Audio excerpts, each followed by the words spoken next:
నమస్తే మిత్రులారా, నేను మీ శ్రీనివాస్ చౌహాన్ అడ్వకేట్.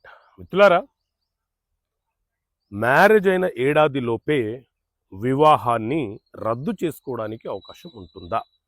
ఏ సందర్భాలలో మ్యారేజ్ని వివాహాన్ని రద్దు చేసుకోవచ్చు? మిత్రులారా, మన దేశంలో హిందూ మ్యారేజ్ యాక్ట్ 1955 అనే చట్టం ఉంది. ఇందులోని సెక్షన్ 5 ఏం చెప్తుంది అని అంటే,